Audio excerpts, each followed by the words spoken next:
going on, everybody? This is Warren Dews. I'm the publisher of the Greenville Pioneer and the Ravenna News Herald, and a few magazines that we have out there. More and more to talk about that.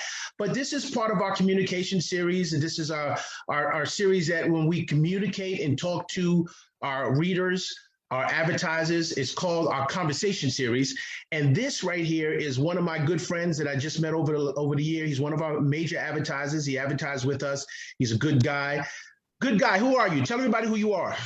Hey, my name is Robert Lacoste. I'm a board certified hearing instrument specialist, which means I'm nationally recognized as a specialist to test hearing, figure out what's going on in someone's life with regard to hearing, to fit and program and reprogram and tweak hearing aids until they're perfect or as perfect as it can be. And basically change lives, because when you don't hear, everything makes you feel like you're sitting the bench. You're not in the game. Helen Keller said, when you lose your vision, you lose touch with things. When you lose your hearing, you lose touch with people. So that's my job, is to put people back in the game. That's amazing. I talked to you before, and you love what you do. When you start to talk about hearing aids, it is part of what you do, and you just said it. I mean, you're helping people's lives. I will tell you, it's funny because I'm at this stage now. I'm 51 years old. I got my first child going to college. I got two more to go, but I have a slew of different friends. I have friends in different parts of their lives, and where I live, a lot of my neighbors are older than me. And I tell you, after I met with you and talked about hearing aids, I started looking at them, and I see a lot of them have hearing aids. And so I guess that's somewhere I'm going to be one. If I live long enough, I'm going to need a hearing aid. What is the average age of a person that normally needs hearing aids? When does it start to happen? Well, it's a tough question to answer. We've got stats, and I can give you a few, but essentially, I have people in their 30s who have very severe hearing loss. And then I have people who are in their 60s who have a mild loss. But basically, hearing loss can be defined into a couple categories, or at least main categories. The first one being presbycusis, which is just a fancy name for aging loss. So to narrow it down, somewhere between our 60th and 75th birthday, we're going to suffer some sort of loss. Like when you're in your 40s with presbyopia, and you get your pair of glasses and you realize that the body doesn't last forever. Then we have, I fit one particular friend of mine who was 103 years old, and that was her first hearing aid. So it's really all over the board. The real stats are saying that, by the time you're 80, you're going to probably be 1 in 2 that you'll be wearing a hearing aid. It might even be more than that at this point. The other thing, Warren, is that unlike glasses, 3 out of 4 people who need hearing aids do not wear them, or can't be talked into them, or are in denial. Now, my friend says denial is a wonderful country. She visits there often. So that's where a lot of people get tripped up. They don't want to admit they have a hearing loss. I had a husband and a wife from the Coxsackie area, and the wife came in, kind of admitted she had a hearing loss and got the hearing aids. Her husband was sitting 3 feet away from her, and the daughter was there in the exam room with us and said, "Dad needs a hearing aid too." "Oh, my hearing's not too bad." So I will tell you, among the sexes, men tend to deny hearing loss more than women. Don't ask me why. Maybe it's a macho thing. The second thing is, traditionally, I said that hearing loss can be divided into 2 categories. The first being presbycusis, the aging loss. The second is called NIHL, noise-induced hearing loss. traditionally more men, it's changing now, but traditionally more men have been involved in careers that involve noise, such as construction. You yourself know all about the music industry. There's many different ways a person can be subject to noise. We've had dentists that have what they call the dentist hearing loss. It's a high frequency loss. You know what it's from? Their drill. So now they've created drills that are not impairing them as much. I've done hundreds of evaluations with men from General Electric who were exposed to pressure noise from the pressure of being around the equipment there. And they say if you've ever been around like a hissing or whistling sound from pressure boilers and stuff like that, you haven't heard noise until you've heard that. So I've hundreds of guys from GE. So it's all over the book as to how people get a hearing loss. But the main thing is, Warren, 3 out of 4 don't come see people like myself. So let me ask you a question. You've told me before, I mean, hearing aids used to be bulky and big and huge. They're not like that anymore. They're much different. And so I want you to briefly talk about that. And then I want to talk about what you have going on Labor Day. Is it Labor Day weekend or Labor Day week? You have something big happening. You have a big person coming in. So let's talk about those two things. First, talk about hearing aids. They're big, small, they're large. What's going on with them now? Well, one of the things about being a little advanced in your career, as I am 32 years in, you get to see changes. I mean, just like I see people who are 90 and 100 and they've seen changes over a 100-year span. I am in my 4th decade of this technology, seeing hearing aids go from this big, literally that big, and even bigger yet, where they were this big. People would wear them in their shirts. Women would tuck them in their bras. I had a woman that had in her hair. That's how big they were.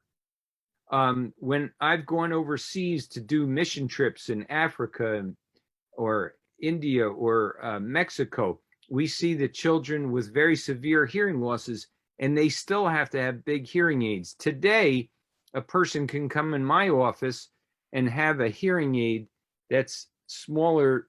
The chip is much smaller than my fingertip. You can't even see them. So hearing aids have drastically changed in size. But number 2, technology. Technology drives a lot of our world today. And with Bluetooth technology, the hearing aids speak to one another, thereby helping you recognize where the sound is coming from in a room or outdoors. So if the bird is chirping above you, you know the bird is chirping above you. If someone's talking behind your back, you can figure it out. But at any rate, background noise is by far and away the number 1 patient complaint that I get. And I've specialized in background noise reduction for 32 years.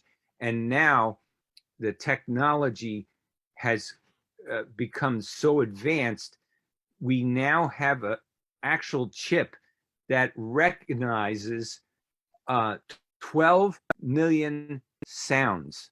12 million sounds. Why is that important? Because the hearing aid can tell the difference between Warren's voice, Bob's voice, and that annoying air conditioner above me while I'm trying to eat my dinner at a nice restaurant, and it's being ruined because a softball team table just came in and they're yapping and drinking beer. The air conditioning's going, and the waitress just dropped a glass and broke it on the floor, and I can't hear my wife speak at a nice restaurant. Or I'm 90 years old and all my children are flying in from Florida and California and Texas for this one birthday. I've been looking forward to this all year. They're going to take me out to dinner, and then they take me to a noisy restaurant. I can't hear a thing. That's background noise. That's what I specialize in. The technology has really caught up with us. Well, the funny thing is, I'm a real guy. I'm a straight shooter. The funny thing is, I've been muting myself because just when we started this video to talk to you about what's going on, the background lawnmower guy started making all this noise. So it was Warren, I got a great story to tell you. In 1990, now we're going back, 4 decades, right? I used to do house calls. If you can believe that, people used to do house calls. We used to do them. I will tell you, 2 things would happen to me. Either I'd be in the person's kitchen. I'd always pick the quietest room I could, but you do what you do in someone else's house. And number one thing, the refrigerator compressor would kick in the minute I started my test. Number 2, the neighbor would start his lawnmower. This is crazy. It started as soon as we started this. But let's get to the Labor Day annual trial program you got going on. You have an amazing doctor, was it Monroe, coming into town? Dr. Tammy Monroe is very skilled. She works with the laboratory Oticon, widely recognized as the #1 laboratory for research and development in the hearing instrument field. They've been around for I forget, 100 years or something. And Dr. Monroe is going to represent them.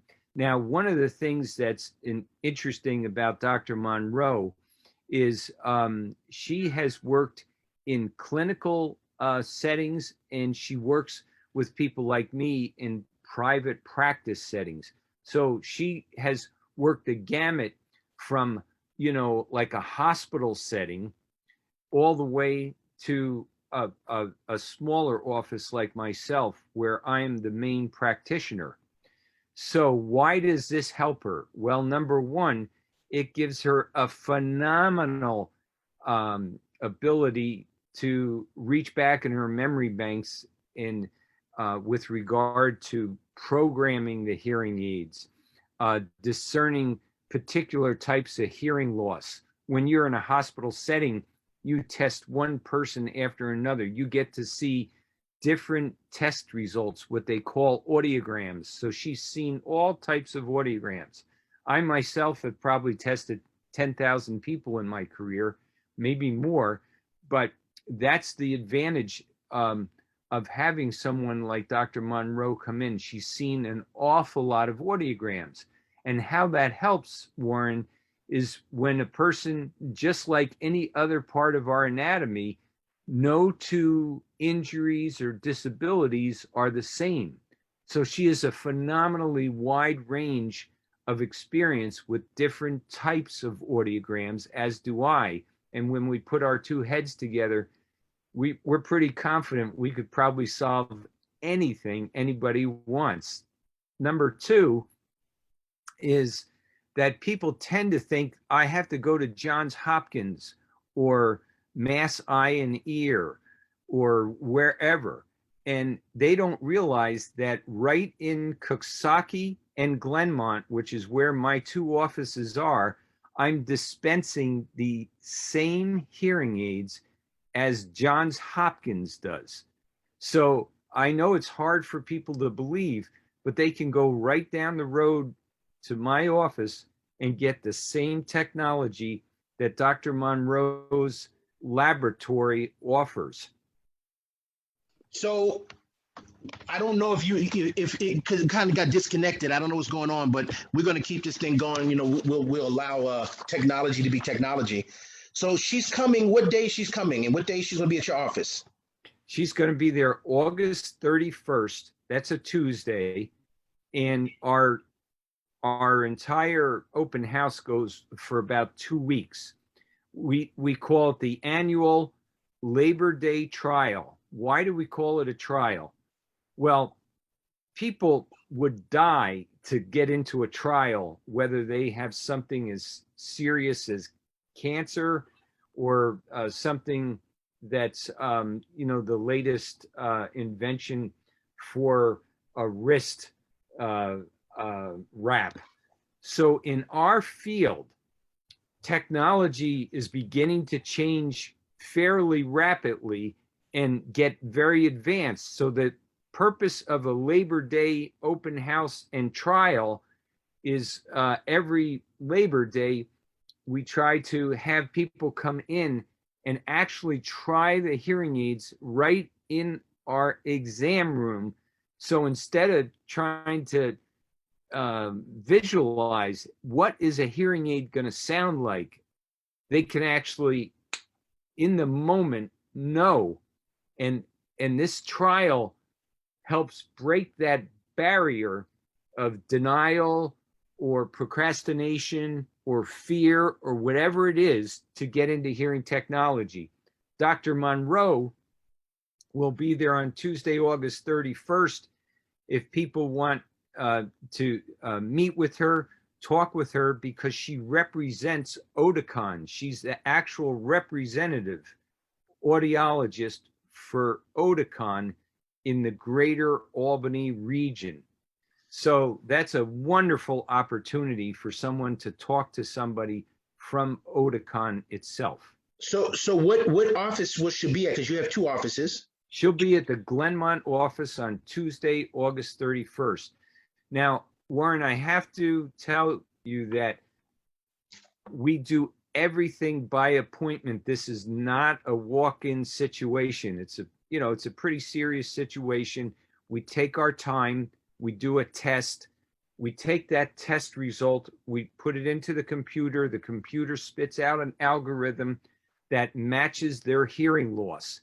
And then it's up to Tammy and I to tweak it, perfect it, so that people can see exactly how much improvement they can get through a computer chip that's about that big.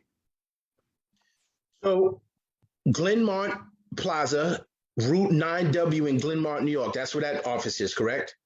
Yep, in both offices in Glenmont and Coxsackie, if you happen to have any disability or you're in the sandwich generation and you're bringing mom or dad in or aunt or uncle, you can pull right up to the curb and there's a curb cut and you can walk right in, or with a wheelchair or a rollator or walker. So we make it extremely, none of this stuff where you park in a parking garage. And the Hope Plaza in Route 9 in Coxsackie, New York. That's right. Both plazas, Warren, are well known to the people in the Capital District. In Glenmont, there's the McDonald's and Bed Bath & Beyond and Marshall's. That's the plaza we're in. We share office with the chiropractor, Dr. Riker.